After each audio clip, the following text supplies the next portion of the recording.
महानगर मुरादाबाद के मोहल्ला मोगलपुरा लाखड़ोला निवासी मुस्लिम लीग सेकुलर के राष्ट्रीय अध्यक्ष जफर इकबाल ने खाड़ी देशों में चल रही जंग को लेकर फिक्रमंद होते हुए कहा, हम सभी लोगों को सब्र और तहम्मुल से काम लेना चाहिए। ऐसे में भाईचारा मोहब्बत के साथ अपने देश में आगे बढ़ने का काम करें और प्रधानमंत्री से अपील की सभी धर्म समाज के लोगों को समान अधिकार और समानता दी जाए। उन्होंने कहा कि जल्द से जल्द खाड़ी में हो रही जंग को समाप्त किया जाए ताकि पूरी दुनिया में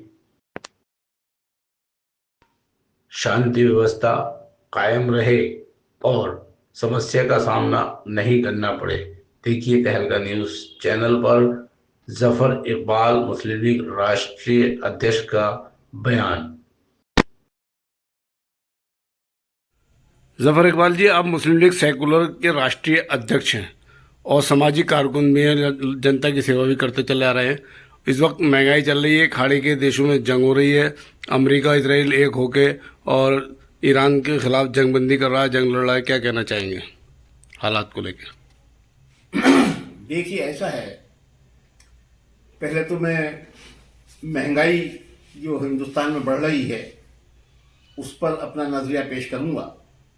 ये कितने अफसोस की बात है कि ईरान के सफीर को ये कहना पड़ा कि हम जो गैस दे रहे हैं भारत को, इसलिए दे रहे हैं कि हमारे हमनवा, हमारे ईरान के लिए दुआ करने वाले, ईरान की पुष्पनाही करने वाले लोग हिंदुस्तान में मौजूद हैं, उनकी वजह से हम गैस दे रहे हैं। अमेरिका और ये है और हमें ऐसा है रहता है। ईरान ने दोनों मुल्कों की हवा निकाल दी, इसराइल की को भी उसके औकात पर पहुंचा दिया और अमेरिका को भी उसके औकात पर पहुंचा दिया। आज जो ईरान का गलबा है, दुनिया उसके ताकत को, उसके शऊर को मानती है।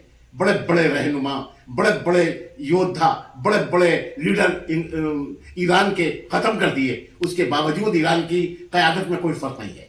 यह काबिल तारीफ बात है, इससे और मुल्कों को भी समझ लेना चाहिए। और अब गैस की चूंकि किल्लत हो रही है, और ये देखिए एक ईरान की कामयाबी देखिए, ईरान चीनी करेंसी में पेमेंट दे रहा है। भारत के जो जहाज निकल कर आए हैं, भारत ने चीनी करेंसी में पेमेंट की है ईरान को।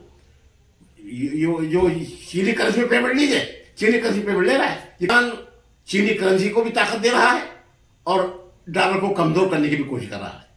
और बड़ी बात यह है कि दो सुपर पावर, जो दोनों एटॉमिक पावर हैं, इनका अकेले मुकाबला करके इनके दांत खट्टे कर दिए और इनको धूल चटा दी। और आज अब ट्रम्प जितना परेशान है, मेरे ख्याल से दुनिया कोई लीडर इतना परेशान नहीं है कि क्या करूं, इज्जत से कैसे निकलूं। उसका जो वो अब अखबारों में भी आ रहा है, सोशल मीडिया पे भी है, और हमारे गोदी मीडिया ने भी कहा है कि घर का ना घाट का, सुपर पावर खाक का। कैसा सुपर पावर है? तो अब सुपर पावर ईरान को मानेंगे लोग।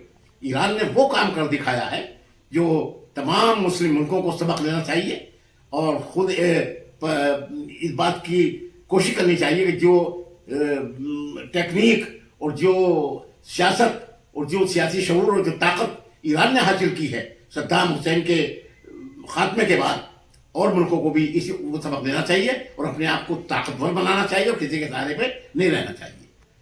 अब और रहा इसराइल के ये जंग जो है चलेगी, ये जंग रुकने वाली नहीं है। ईरान के पास बहुत इंतजाम हैं। ये तो ट्रम्प निकलना चाह रहा है कि मैं जंग कैसे निकलूं। तो अब ये सवाल है, हमें बस हमारे मुल्क में अमन अमान रहे, अमन अमान रहे, महंगाई खुदा करे ना बढ़े और हिंदू मुस्लिम इत्तेफाक रहे और ये सब बातें। और आज जो मामला है, जो राजनीतिक पार्टियां हिंदू मुस्लिम मंदिर मस्जिद का राग आप रही हैं, ये बहुत खतरनाक है। ऐसा नहीं होना चाहिए। हम सब भारतीय हैं, हमारे हिंदू मुसलमान बहुत थे, हमारे हिंदू भाई भी ऐसे हैं जो ईरान की तारीफ करते हैं। वो ईरान ने इशारा दिया है कि एक तबका बहुत बड़ा ऐसा है जो हमारी हिमायत करता है, उसमें हिंदू भी हैं, मुसलमान भी शामिल हैं। तो बहुत से हिंदू जो इंसाफ पसंद है, हमारे भाई हैं, वो हक बात कहते हैं। अब देखिए, ये हाईकोर्ट का फैसला था, अतुल श्रीधरन ने हक को इंसाफ के साथ फैसला दिया उनका नहीं, निजी मस्जिद निजी जगह में इबादत करने के लिए कोई मंजूरी लेने की जरूरत नहीं है, ओके, इस पर कोई हो नहीं। अब दूसरी जो बेंच है उसे बदल दिया, तो ये क्या हो रहा है? उसके फैसले को बदल दिया अतुल श्रीधरन के इलाहाबाद हाई कोर्ट ने कि नहीं, ज्यादा तादाद में निजी उस पर भी क्या कहते हैं नमाज नहीं पढ़ सकते लोग, और ये इंतजामिया को एडमिनिस्ट्रेशन पूरा हक है कि वो अपना मान कायम रखे और वो कार्रवाई करने के लिए आजाद है। अब देखिए ये सारी बातें हैं, तो ऐसे लोग क्या करेंगे? वो है प्रधानमंत्री। प्रधानमंत्री का बहुत बड़ा दायित्व होता है, एक बहुत बड़ी जिम्मेदार पोस्ट होती है प्रधानमंत्री की। प्रधानमंत्री के लिए हिंदू हो या मुसलमान हो, सिख हो या ईसाई हो, सबके साथ यकसा व्यवहार करना चाहिए, सबको एक नजर से देखना चाहिए, किसी के साथ नाइंसाफी नहीं होनी चाहिए।